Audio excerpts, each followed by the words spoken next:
Hi, welcome to the Strangblog podcast. This is Kyle Strang, and I'm interviewing a very special guest and a friend of mine, Sam Montana. He is an expert on almost all things Star Wars, at least the stuff that's good. And I'm here to talk to him today about his love for the series and just his opinions about all of the news going around about Star Wars. Sam, how are you doing? I'm doing great. Thanks for having me. I know that aside from just the movies, you like the lore of it. There's a lot more to it than just the movies. There's books and there's a lot of stories and sort of fan fiction and things like that. How about you tell us a little bit about that? Yeah, well, a lot of people don't realize or know that there's a lot more in the Star Wars universe than just the movies. There's the TV shows, there's the books, there's the comics, like you were saying, but they were always outside of the main canon, and canon being the reality of Star Wars, the in-universe. So the movies were the only things that were canon, but there were a lot of other fanfics out there, right? There were a lot of books and cartoons and stuff, but none of them were officially connected to the movies. They didn't happen necessarily in the same universe. And when Disney bought Lucasfilm back in 2012, or whenever they had announced that they were going to make the new Star Wars movie, that following year they decided that they were going to completely scrap all the old stuff that wasn't actually canon, and they were going to then make everything canon. So any book that has come out recently is part of the universe. Any comic book, any video game, all of it is connected to the movies. So that's a pretty exciting thing. It makes reading the books and the comic books more valuable as a fan, because you know that they're all connected. It's all a part of this one massive universe. Kind of like the Marvel universe or the DC universe. It's all connected now, which is pretty cool. Wow, so even stuff like Lego Star Wars or something. I know it's just just Lego forms and it's pretty much the movies or whatever, but would they consider that as valid of an interpretation of it? I don't actually know if the Lego movies are canon. That's a really good question. I don't think they are, actually. There are some things that aren't canon. So, I think actually my little sister was watching one of the Lego movies on Disney a couple of summers ago, and it went completely against the movies in, every way. So I don't think those are canon. I think those are just, fun little things that they put out for kids. I don't think they mean much.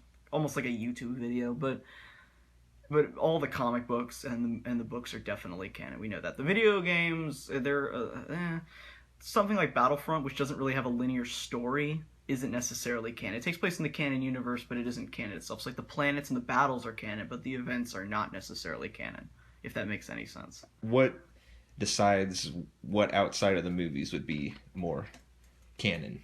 Yeah, so back when Disney bought Lucasfilm and Kathleen Kennedy took over at Lucasfilm, they decided everything was going to be canon moving forward. So they actually have a story group team at Lucasfilm, and every single book, every single video game, every single comic book, everything has to go through the story group, and they need to compare notes and make sure that the story doesn't overlap with anything else. It doesn't contradict anything else. So some poor nerd is sitting in a room right now at Lucasfilm, and a book comes across his desk, and he has to go, actually, Anakin said this in the Clone Wars, so he can't actually be doing this in this scene. It's that kind of thing, right? So they basically decide what is and isn't canon. If something doesn't fit into canon, they'll actually send, the book or the comic book back and tell the writer, you need to change this.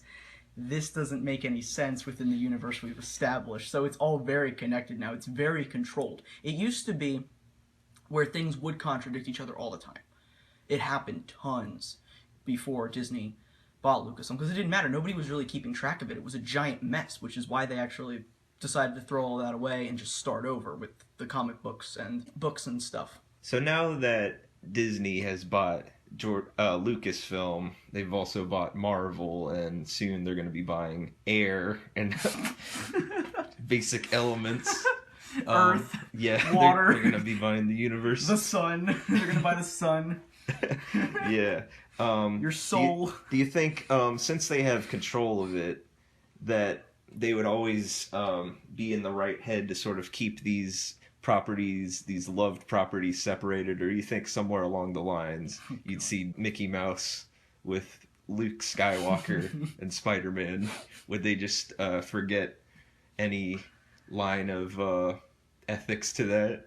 Actually, Kyle, Spider-Man belongs to Sony now, so that couldn't happen. No, I'm just kidding. I hope they would never do that. I hope to God that whoever in the next... I mean, that could happen, right? I mean, it all depends on who's running Disney. I mean, some idiot could walk into Disney and take over the company in the years and just decide, you know, it'd be cool if Iron Man and Han Solo had an adventure together. Like, that could happen, which is terrifying, but... For the foreseeable future, they're not going to do that. I don't think they would do that anytime soon. That would be a really bad move. That just wouldn't end well. Like, there's no need to cross over. Not everything in the world needs to be connected, right? Within the Star Wars universe, sure, and within the Marvel universe, sure, but we don't need to cross universes. That's just such a bad idea, I think. That's such a horrible idea. They had those at Disney, though, actually. They had, when I went back in, I think it was sophomore year of high school, they had all this Star Wars. This was before they bought Lucasfilm. It was like the year before, but they had this big contract with Lucasfilm, and they had all of the Disney characters Star Wars. Donald Duck he had Darth Maul face paint on and a double lightsaber, and Mickey was in a Jedi robe, and Goofy was Darth Vader. It was really kind of insane, but it was kind of cool. But yeah, God, I just hope that never happens. Don't need to see a Mickey Mouse Star Wars movie. Maybe it's like a mini TV show that isn't canon like the Lego Star Wars movies. But no, please no, none of that. Do you think there's anything cool they could do with that, though? Do you think the idea of them cross-branding and things like that has some potential? I mean, if you get the right director and writer... anything's possible, but no. I don't think there's any market for it. Nobody wants to see that. Who wants to see that? Maybe elementary schoolers would go, but I don't think anybody else would go watch a Disney-fied Star Wars movie, a straight up Disney-fied with Disney characters. God no, I just that terrifies me. I hope that never happens. I really don't want that to ever happen. All right. Well, that is all the time we have today. I want to thank Sam Montana for being here with us today and sharing his knowledge and just talking about fun stuff. So thanks for being here. Thanks for having me. Anytime, dude. Anytime. All right. This is William Strang, Kyle Strang, whatever. This is Kyle Strang from Strangblog. I don't even know your name. Signing out.